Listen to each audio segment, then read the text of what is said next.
अल्लाह तबारक व तआला जब मुसलमान को तौफीक दे और अल्लाह की बारगाह की जानिब वो रुजू करे, तो फिर उसका रवैया ये होना चाहिए कि उसकी तवज्जो हो अल्लाह की जानिब। हमारे यहाँ तस्बीहात पढ़ ली जाती हैं अगर कभी मौका मिले, लेकिन वो ख़ास इन्हिमाक, वो ख़ास शौक़, वो ख़ास ज़ौक़ अल्लाह तबारक व तआला की इबादत का। एक होता है नमाज पढ़ना, एक होता है एहतमाम के साथ नमाज पढ़ना, यानी ज़रा वक्त पे उठना, ज़रा सही करके वज़ू करना, ज़रा शौक़ से मुसल्ला बिछाना। एक होता है तस्बीह पढ़ लेना और एक होता है ज़रा थोड़ा सा ना शौक़ के साथ अल्लाह को याद करना। आप कभी जो मैंने आय करीमा पढ़ी इसकी आप शान नज़ूल देखें। नबी करीम सल्लल्लाहु ताला अलैहि वसल्लम के ना कुछ सहाबा अल्लाह की मोहब्बत के शौक में हुजूर की बारगाह में हाजिर हुए और उन्होंने आके अर्ज पता क्या किया,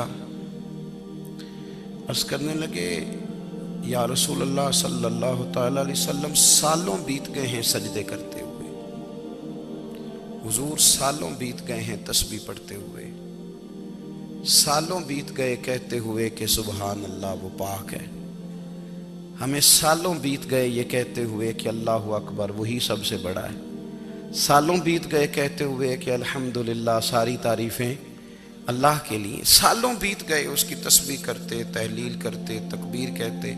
हुजूर अब ना हमारा अपने रब से मिलने को जी चाहता है, कभी यह हकीकत मुंतज़िर नजर आना लिबास मजाज में, लाखों सजदे तड़प रहे हैं मेरी जबीने नियाज में। और इकबाल कहने लगे कि तेरे इश्क की इंतहा चाहता हूँ, तू मेरी सादगी देख क्या चाहता हूँ, मेरा ज़रा सा तो दिल है मगर शोख इतना, मैं वही लन तरानी सुना चाहता हूँ। मेरा भी दिल करता है कि अल्लाह मैं तुझे कहूँ, मैं तुझे देखना चाहता हूँ जिस तरह हज़रत मूसा कलीम अलैहिस्सलाम ने कहा था, और तू मुझे कहे कि लन तरानी तू नहीं देख सकता, ज़रा सा तो दिल है मगर शोख इतना, मैं भी वही लन तरानी सुना चाहता हूँ। फिर कहने लगे भरी बज़्म में राज की बात कह दी, बड़ा बेअदब हूँ सजा चाहता हूँ। देखो सब लोगों के बीच ही मैंने ये कह दिया। मेरे अजीज सहाबा ना शौक में, कितने सारे लोग हैं आप, कितनी माशाल्लाह बड़ी तादाद में आप आए। हम भी कभी इस शौक में गए हैं कि हमारे रब को देखने को दिल चाहता है, हमारा जी चाहे वो कभी हमें मिले, हम कभी उसकी ज़ियारत करें, उसकी बारगाह करम में हम हाजिर हों। सहाबा ने अर्ज़ किया या रसूल अल्लाह सल्लल्लाहु अलैहि वसल्लम हमारा रब कहाँ है, हमारा ना अपने रब को देखने को जी चाहता है। जब सहाबा ने यह अर्ज़ किया तो अल्लाह ने कुरान मजीद नाजिल किया, फरमाया वइज़ा सालका इबादी अन्नी फ़इन्नी करीब, महबूब जब मेरे बंदे आपकी बारगाह में आके मेरे बारे में पूछे ना तो उनसे कह देना मैं उनके करीब ही हूं, करीब ही हूं। दलील क्या है, आई इज़ादान, ये जब भी मुझसे दुआ मांगेंगे मैं इनकी दुआओं को कबूल फरमाऊंगा, मैं इनके करीब हूं, मैं इनके करीब हूं। ये जब भी दुआ मांगेंगे ना मैं कबूल करूंगा, मैं इनके करीब हूं। अल्लाह तबारक व तआला के बंदे अल्लाह से मोहब्बत करते, रब की बारगाह में झुकते, उसको अपने दुख सुनाते, उसके प्यारे महबूब सल्लल्लाहु ताला अलैहि वसल्लम का वसीला लेके उसके हुजूर हाजिर हो जाते, पेशानियां सजदों से रोशन होती। हम ना हर चीज़ के लिए वक्त निकालते हैं, हर चीज़ के लिए, लेकिन इबादत के लिए वक्त नहीं निकालते। हर शय आबाद है, हर शय, हमारी फेसबुक भी आबाद है, व्हाट्सअप भी आबाद है, हमारे ट्विटर भी आबाद हैं, हमारी हर चीज़ आबाद है। सबसे कम आबाद हमारा मुसल्ला रह गया है, सबसे कम। वो लोग अब ढूंढने से मिलते हैं जिनकी बगल में मुसल्ला होता था। मेरे भाई आप कितना को दुनिया के पीछे भागोगे थका देगी, कितना दौलत के पीछे भागोगे थका देगी। आप जब अपनी जिंदगी में जमा तफरीक करोगे ना तो मरते वक्त एहसास होगा कि सारा कुछ तो लोगों के लिए किया, अपने लिए तो कर ही कुछ नहीं सके। और हम इबादत के मामले में बहानेबाजी भी करते हैं। हम कहते हैं ओहो रिस्क कमाना भी तो इबादत ही है ना, तो मैं हलाल रोजी के लिए जा रहा हूँ, ये भी तो इबादत है ना। मेरी तरह के लोग कह देते हैं कि मैं सवेरे उठ के मदरसे में कुछ असबाक देखता हूँ तो ये भी तो इबादत है। मैं बयान करने के लिए मुताला करता हूँ तो ये भी तो इबादत है ना। इतने इतने लंबे सफ़र करके मुल्क में दुनिया में घूमता हूँ तो ये भी तो मैं इबादत ही कर रहा हूँ। अब स्पेशल नफलों के लिए वक्त किस तरह निकले, स्पेशल करके तस्बीह में कैसे चलाऊँ, मैं सारा कुछ हम बहाने बना लेते हैं ना। मेरा सवाल ये है कि ये सारी बातें सहाबा को, नबी करीम को, दीगर लोगों को भी तो पता थी ना। लेकिन आप गौर तो करें, 23 साल हुजूर को वक्त मिला, मुख्तसर वक्त ज़ाहिरन तबलीग करने के लिए। पूरी दुनिया में दीन भी फैलाना है। घर में 11 अज़वाज है, 4 बेटियां हैं, उनकी औलादें, सारे कामकाज भी देखने हैं। लेकिन सैयदा तैयबा ताहिरा हज़रत आयशा सिद्दीक़ा रज़ी अल्लाह ताला अन्हा फरमाती हैं, सारा दिन तबलीग करते, हर गुलाम के दुख सुनते, घर में आते तो अपने घर वालों का ख्याल करते, काम में हमारा हाथ बटाते। कुर्बान जाऊं, कहती हैं जमाना सारा सो जाता लेकिन आमना के लाल मुसल्ला बिछा लेते। दुनिया सो गई, सारी सब सो गए, जो खुदाम थे, वो जो गुलाम थे, वो सो गए। सही मुस्लिम में लफ्ज मिलेंगे, सैयदा पाक फरमाती हैं, ओ मेरे नबी के गुलामों, मैंने ये रंग भी देखा है कि हुजूर ने इतना खड़े रहे, इतना क़याम किया, इतना क़याम किया कि मुकद्दस पैरों में वरम आ गए, सूज गए पैर। इतने बड़े दिल पे हाथ रख के नहीं बता सकता कि मेरे कभी नमाज में पैर सूज गए, कोई नहीं बता सकता। बच्चों की रोटी कमाते थक गए, बात अलग है। हम सैर करने गए तो थक गए, बात अलग है। लेकिन इबादत में ये भी तो मुस्लिम शरीफ है ना, ये भी तो दीन है ना, ये भी तो हुजूर की सुन्नत है, ये भी तो वो चीज है जो करीम की आंखों की ठंडक है। सैयदा फरमाती हैं पैरों में वरम आ गए और सारी रात ही हुजूर ने नमाज पढ़ी और एक ही आयत बार बार दोहराई। मस्जिद नबी में बिलाल हबशी ने फजर की अजान दे दी और हुजूर अभी मुसल्ले पे थे। करीम फारिग हुए, मैंने अर्ज की, या रसूल अल्लाह सल्लल्लाहु अलैहि वसल्लम, आपके तो सदके अल्लाह अगले पिछलों के गुनाह माफ करेगा, तो आप इतनी आहोजारी क्यों फरमाते हैं? आप तो शफी हैं, आप तो अंबिया के इमाम हैं। तो हुजूर ने फरमाया, आयशा तुमने गिनवाया है ना मेरे अल्लाह की मुझ पर कितनी रहमत है। अफला अकूना अब्दन शुकूरा, फरमाया अगर उसने इतनी नेमतें दी हैं तो क्या मैं उसका शुक्रगुजार बंदा ना बनूं?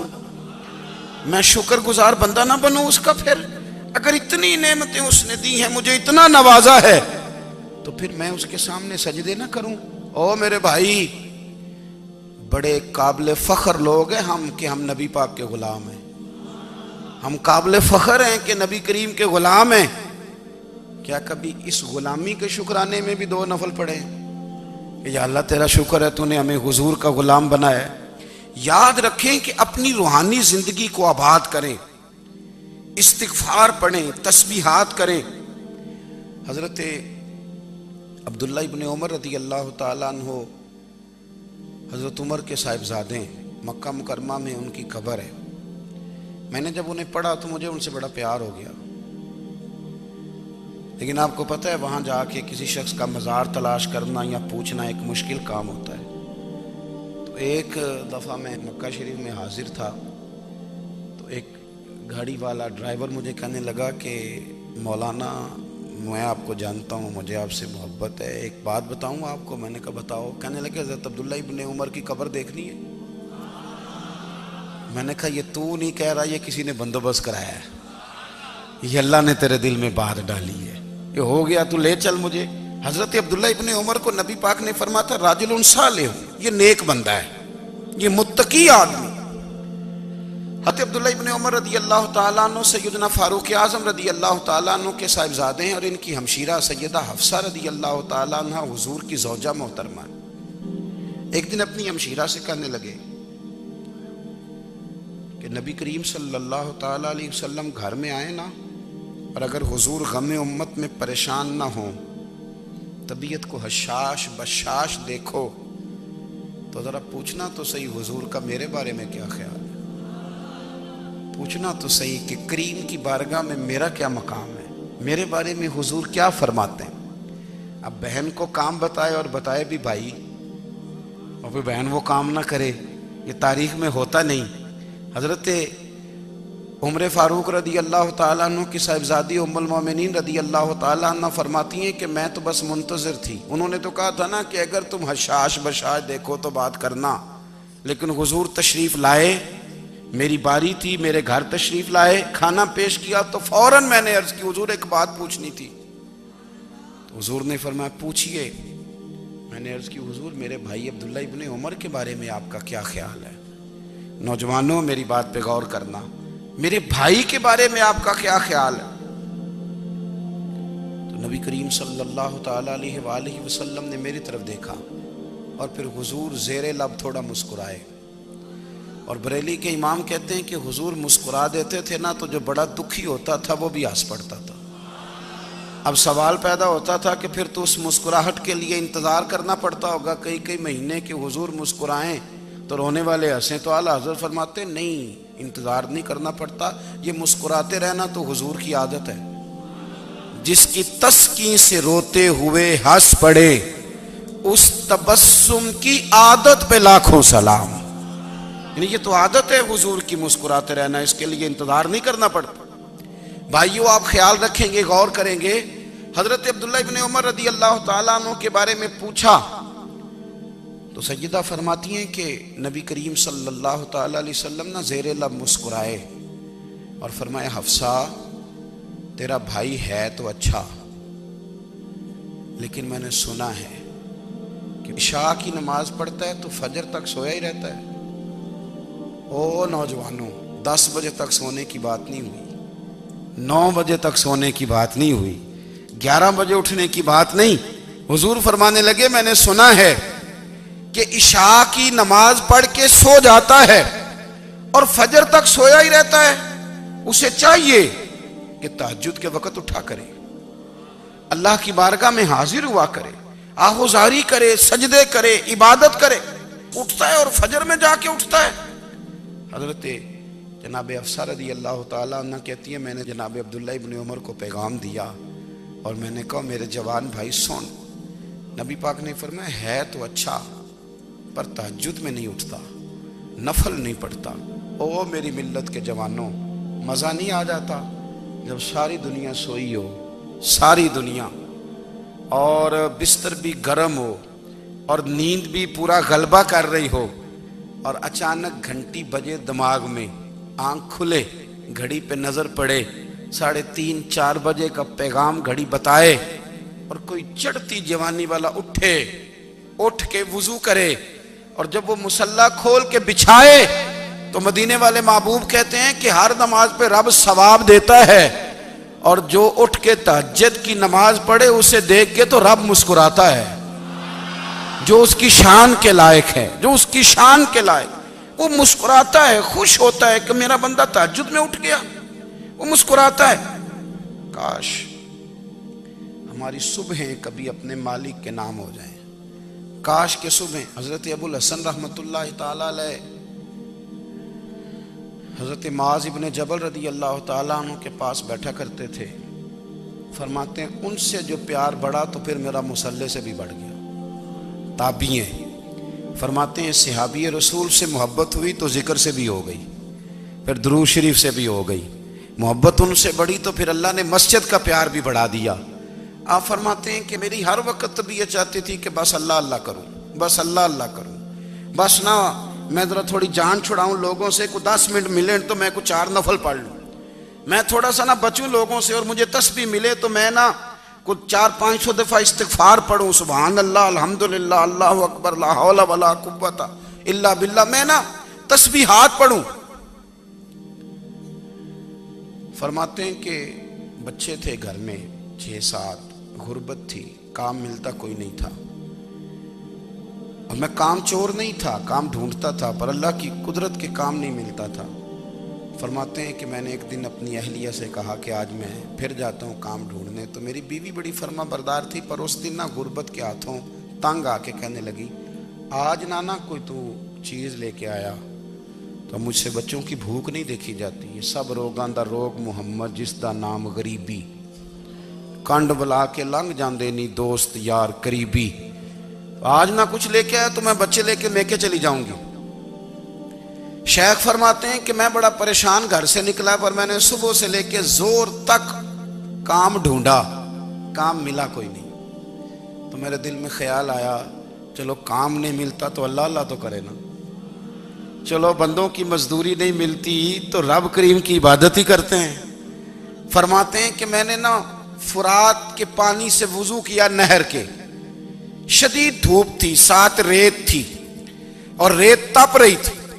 मैंने अपना रुमाल वहीं मुसल्ला के तौर पर बिछा लिया और फरमाते हैं कि जोर से लेकर असर तक नमाज पढ़ी, धूप भी पूरे जोर पे, पर मेरे सजदे का ज़ौक़ भी पूरे जोर पे। फरमाते हैं सूरज भी चमक रहा है और रब की इबादत का ज़ौक़ भी पूरे जोर पे। मैं सजदा करूं तो फिर मेरा उठाने को जी ना चाहे। मेरे उस्ताद लिखा करते थे, ये उनका शेर है, वो कहा करते थे मुझे सोज दे, मुझे साज दे और मुझे नीम शब का न्याज दे, दमे सजदा खुद को मैं तोड़ दूं, मुझे ऐसा ज़ौक़े नमाज दे।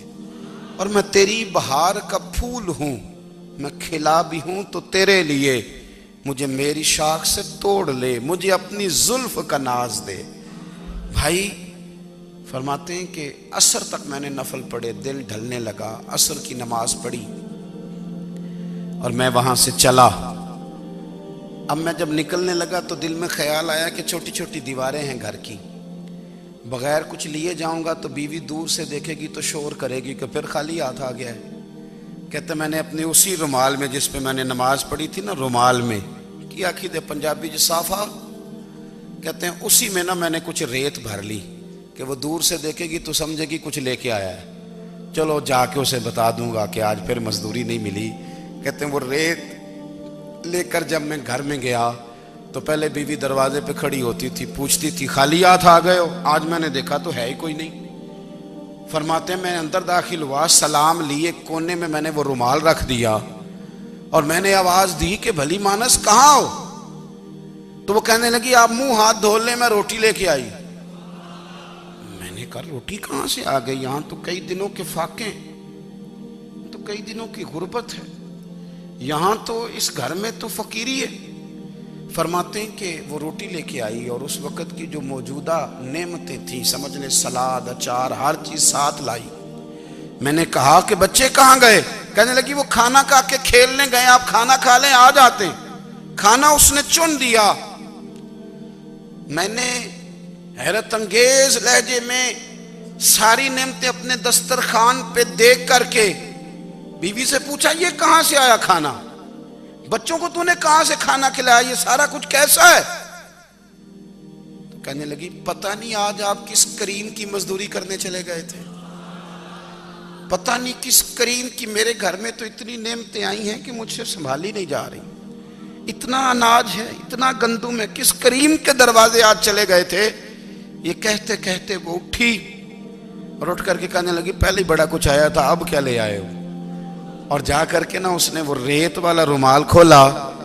कहने लगे मैं तो लेके आया था रेत, तो मेरे रब ने उसे भी सोने और हीरे बना दिया था। जब आपकी तवज्जो अल्लाह की जानी, मेरे नबी पाक सल्लल्लाहु ताला अलैहि वसल्लम ने फरमाया हर चीज अपने रब से मांग, हर चीज मांग, हर चीज मांग। या रसूलल्लाह क्या कुछ? मेरे महबूब ने फरमाया तेरे घर में नमक भी खत्म हो जाए तो वो भी अपने रब से मांगा कर। तू मांगना, वो तुझे देगा। तो उसकी बारगाह में कशकोले तलब दराज तो करना। और तिरमिजी शरीफ में अजीब लफ्ज है, रसूल कायनात ने फरमाया, रब करीम फरमाता है जब मेरा बंदा हाथ उठाता है ना तो मुझे हया आती है कि मैं खाली कैसे लौटा दूं इसके। इतने बड़े बादशाह की बारगाह में। ओ भाई, लोगों से इज्जतें तलाश करते हो तो वो क्या तुम्हें इज्जत देंगे? वो तो कल अच्छा कहते हैं, परसों बुरा कहने लग जाते हैं। लोगों के सामने गुड बुक में आना चाहोगे तो वो तो सवेरे तुम्हारे बारे में कुछ कहेंगे, शाम कुछ और कहेंगे। अपनी रूहानी जिंदगी आबाद करें, अपने मुसल्ले को वक्त दें और दुनिया से छुप कर, इस मोबाइल को बंद करके और अपने आप से भी छुप के और तन्हा होके, छुपा के सारा कुछ अपने आंसू अपने रब की बारगाह में पेश करे, उसके हुजूर हाजिरी दें। सुनो ना तिरमिज़ी की हदीस और इसे याद रखना। नबी पाक अलैहिस्सलाम ने फरमाया, अपने दुख लोगों के सामने ना बयान करना, सेठों नवाबों को ना बताते फिरना, दुनियादारों के सामने जाके ना रोना कि मैं तकलीफ में हूँ। पर मैं अगर दुनियादारों को दुख बताओगे, रब तुम्हें कभी गनी नहीं करेगा। और लोग हैं कि उल्टा मजाक उड़ाएंगे। आपकी जिससे बड़ी पक्की यारी है ना, पक्की, वो तब तक पक्की है जब तक आपने 50,000 मांगा नहीं। और जिस वक्त आपने कह दिया कि मैं मजबूर हूं, मेरी मदद कर, तो फिर खत्म हो गई दोस्ती। लोगों की ताल्लुकात आपके साथ तब तक हैं जब तक आप उनसे कोई जरूरत वाबस्ता नहीं करते। करीम महबूब फरमाने लगे, बंदों के सामने दुख ना बयान करना, अल्लाह तुझे कभी गनी नहीं करेगा। तो अपने दुख अपने रब को बता, तू दुआएं मांग, तू उसकी बारगाह में हाजिर हो, तू उसके हुजूर अर्ज कर। फरमाया अपने दुख अपने रब को बता, वो जल्दी करे या देर से करे, तुझे सारी दुनिया से बेनियाज कर देगा, तुझे किसी का मोहताज नहीं रहने देगा। अपने मुसल्ले को, अपनी दुआओं, एक बुजुर्ग फरमाते, मैंने दुआ मांगने का तरीका अपनी बीवी से सीखा। दुआ मांगने का तरीका अपनी, सीखने वाले तो अपने बच्चों से भी सीख लेते हैं, सीखने वाले तो हर एक से सीखते हैं। वो कहते हैं मैंने दुआ मांगने का सलीका अपनी बीवी से सीखा है। हजरत वो किस तरह? फरमाने लगे, मेरी बीवी ने ना मुझे कोई काम बताया, कुछ पैसों की ज़रूरत के लिए कहा, तो मैंने उसे कहा कि भाई अभी मेरे पास नहीं है, कुछ दिनों में आते हैं तो मैं दे दूंगा। औरतों की आदत होती है, वो बार बार याद कराती हैं। 2-4 दिनों के बाद फिर उसने कहा, हजरत वो मैंने कहा था कुछ पैसे, मैंने उसे कहा कि अभी मेरे पास नहीं है, कुछ दिनों में मिलते हैं तो मैं तुम्हें दे दूंगा। उसने कुछ दिनों के बाद फिर कहा, हुजूर वो मैंने कुछ पैसे कहे थे। फरमाते मैंने डांट दिया, मैंने कहा कि क्या तू रोज मुझे शर्मिंदा करती है, कहा ना मेरे पास नहीं है, होंगे तो दे दूंगा, तू रोज याद कराती है। फरमाते उसने पहले तो मेरी डांट को सहा, फिर मेरे सख्त जुमलों ने उसकी आंखों में आंसू पैदा कर दिए, फिर उसने अपने आंचल में अपने उस दुख को समेटा, और फिर उसने एक जुमला कहा तो मैं रो पड़ा और मुझे अपने रब से मांगने का तरीका आ गया। मुझे कहने लगी, हजरत जी आपने डांट दिया, मैंने सह लिया, पर आप ही मेरे शौहर हैं, बताएं ना, आपसे न कहूं तो मैं किससे जाके कहूं। फरमाते हैं मैं रो पड़ा और मैं खुल के रोया और मैं तड़प के रोया, और फिर मेरी सिसकियां बंद गईं। तो मुझे कहने लगी आपको क्या हुआ? मैंने कहा मुझे भी दुआ मांगनी आ गई है। जब मैं उसे कहूंगा ना, अल्लाह तू ही मेरा रब है, मैं तुझसे न कहूं तो मैं किससे जाके कहूं, मैं क्यों किसी बंदे से सवाल करूं, मैं क्यों किसी दुनियादार से कहूं, मैं तेरे बंदों का, नेक बंदों का वसीला लेके, तेरे महबूब की गुलामी लेके तेरी बारगाह में आया, तुझसे ना मांगूं तो किससे मांगूं। समझ आ गई है, जब मैं इस रंग में मांगूंगा तो फिर रब मेरे ऊपर बड़ा ही फजल फरमाएगा, वो मेरे ऊपर बड़ी रहमत करेगा, वो मेरे लिए आसानियां करे। अजीज दोस्तों, हम इस तरह करने लग गए हैं कि हमने ना अपने ताल्लुकात पर एतमाद करना शुरू कर दिया है। मेरे ताल्लुकात बहुत हैं, हमने अपनी दौलत पर एतमाद करना शुरू कर दिया है, मेरे पास दौलत बहुत है। हमने अपने इल्म पर, अपनी शोहरत पर एतमाद करना शुरू कर दिया है कि मेरे पास फलां चीज बहुत है। याद रखना, जब बेनियाज अपनी सिफ्ते बेनियाजी दिखाता है तो बड़ी बड़ी दौलतों वाले मजबूर नजर आते हैं। भाइयों, जब इंसान का रिश्ता अपने मालिक के साथ होता है फिर तो गम भी कुछ नहीं कहते, परेशानियां भी कुछ नहीं कहती, फिर तो जिंदगी सब्र वाली, फिर तो जिंदगी तवक्कुल वाली, फिर तो जिंदगी भरोसे वाली। फिर इंसान अपने आप को रुसवा नहीं करता, दुनियादारों से उम्मीदें उसकी खत्म हो जाती, उम्मीदें अल्लाह रसूल से लगा लेता है, मजबूत हो जाता है, मजबूत, ताकतवर हो जाता है, खुददार हो जाता है, बावकार बाइज्जत हो जाता है। हजरत बहलोल दाना रहमतुल्लाह अलैह बैठे थे तो हारून रशीद हज करके आ रहा था, तो रास्ते में हजरत शेख से मुलाकात हो गई। तो अस्सलामु अलैकुम के बाद कहने लगा, हुजूर कोई हुक्म हो तो बताइएगा। तो हजरत बहलोल दाना फरमाने लगे, तेरा रब कौन है? उसने कहा अल्लाह। तो फरमाया मेरा कौन है? कहा अल्लाह। फरमाने लगे तो बड़ा ही बेवकूफ है, क्या तू ये समझता है कि रब हारून रशीद को तो देगा और बहलोल दाना को भूल जाएगा? तेरा भी वही रब है, मेरा भी वही रब है। उसने अगर तुझे दे के आजमाया है तो हो सकता है मुझे ना दे के आजमा रहा हो। जब उसकी हिकमत के तकाजे होंगे तो अता करेगा और देगा। तू जा अपना काम कर भाई। अपनी रूहानी जिंदगी, अपनी इबादत, अपने वज़ाइफ, अपने रोजमर्रा के मामलात, अपनी दुआएं, अपना इस्तिग़फ़ार। देखो कोई मुश्किल काम तो नहीं, 2 रुकू हैं सूरह वाक़िया की, अगर रात को पढ़ ली जाए तो। मैं किस तरह ये बात बयान करूं कि तवीज़ बांटना आसान है और वजीफा बताना मुश्किल है। सारा दिन तवीज़ बांटें तो लोग लेने को तैयार हैं, और अगर आप वजीफा बताएं तो कहते हैं तो मुश्किल काम है। ओ खुदा के बंदे, अगर आपका ताल्लुक कुरान पाक के साथ मजबूत हो, कुरान पाक के साथ अगर आपका रिश्ता हो, लोग सिफारिशें ढूंढते हैं ना दुनिया में, कोई ताल्लुक मिल जाए तो मेरा काम हो जाए। दुनिया में इतना मुश्किल मामला है, आखिरत में मुझे बताइएगा कितना मुश्किल मामला होगा।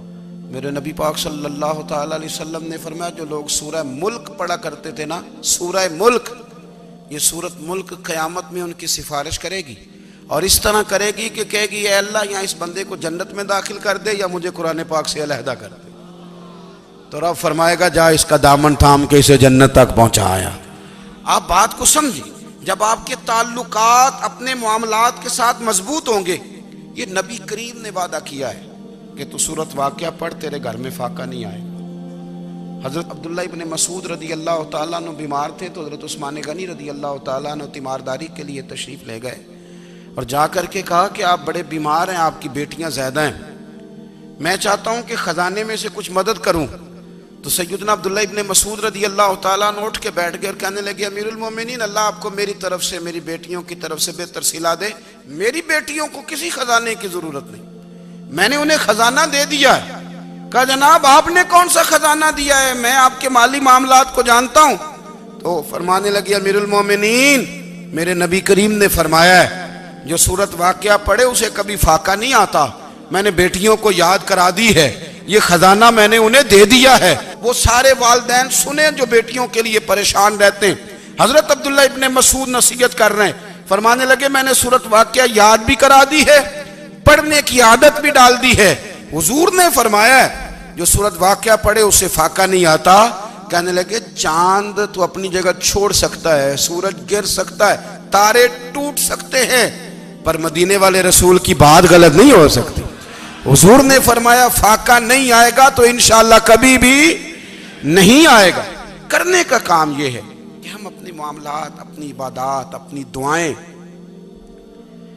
कभी 10 मिनट आदत हो जाए ना दुआ मांगने की अलहदा से रात को। हुजूर ने फरमाया जो फ़र्ज नमाज के बाद दुआ मांगे अल्लाह उसकी कबूल कर लेता है। नबी पाक सल्लल्लाहु ताला अलैहि वसल्लम ने फरमाया अल्लाह मुसाफिर की दुआ कबूल फरमाता है। हुजूर ने फरमाया अल्लाह मजलूम की दुआ कबूल फरमाता है। हुजूर ने फरमाया बीमार से दुआ कराओ अल्लाह उसकी दुआ कबूल फरमाता है। मेरे नबी पाक ने फरमाया माँ बाप जब भी औलाद के लिए हाथ उठाएं, वैसे तो बुल्ले शाह तो आसमानी उड़दियां ही फड़ दें, जेड़ा घर बैठा उन्होंने बढ़िया ही नहीं। हुजूर फरमाने लगे माँ बाप जब भी औलाद के लिए दुआ फरमाएं अल्लाह उनकी दुआ को कबूल करता है। आप अपना ताल्लुक बनाएं दुआ के साथ, इबादत के साथ, मुसल्ले के साथ रिश्ता बनाएं, इस्तिग़फ़ार पढ़ें। सलाहुद्दीन अय्यूबी सलेबी जंगों में थे, रात को मस्जिद अक्सा में नमाज पढ़ी तो परेशान थे। एक बुजुर्ग से मुलाकात हुई तो वो कहने लगे कि आप बड़े परेशान हैं। कहने लगे हुजूर परेशान इसलिए हूं कि पहले ही मुसलमान कमजोर है, अब मैंने सुना है दुश्मन का एक बहरी बेड़ा वो जंगी सामान से भरा हुआ आ रहा है, तो अब उनके पास और तलवारें और नेज़े आ जाएंगे, मुसलमानों के पास पहले ही वसाइल की कमी है, परेशान हो किस तरह करके मुकाबला करेंगे। ये बात कहते ही सलाहुद्दीन अय्यूबी ने बुजुर्गों से कहा हुजूर आप भी दुआ करना, दुआ की बड़ी ताकत है। मेरे नबी पाक ने फरमाया दुआ मोमिन का हथियार है, दुआ मोमिन का, दुआ मोमिन का। हुजूर ने फरमाया तकदीर को सिवाय दुआ के कोई चीज नहीं बदल सकती। दुआ मोमिन का हथियार है, ये काफिर के पास कोई नहीं, ये हथियार है मोमिन का। अल्लाह करे आपको समझ आए, फिर सुने, कई बार कह चुका हूं ये हथियार है। काफिर के मुकाबले में जो तेरे पास सबसे बड़ा हथियार है वो दुआ है। दुआएं करानी छोड़ दी, करनी छोड़ दी, लेनी छोड़ दी। हजरत सैयदना अनस बिन मालिक रदी अल्लाह तआला अन्हु फरमाया करते थे, मैंने वो रंग देखा है जब हुजूर दुआ मांगते थे और हुजूर की मुकद्दस आंखों में आंसू भी साथ ही बहा करते थे। मैंने वो अंदाज देखा है। तो सलाहुद्दीन अय्यूबी बुजुर्ग से कहने लगे आप भी दुआ कीजिए, और खुद रोने लगे और सर सजदे में रख के रोने लगे और इशा से लेकर फजर तक रोए, खूब रोए।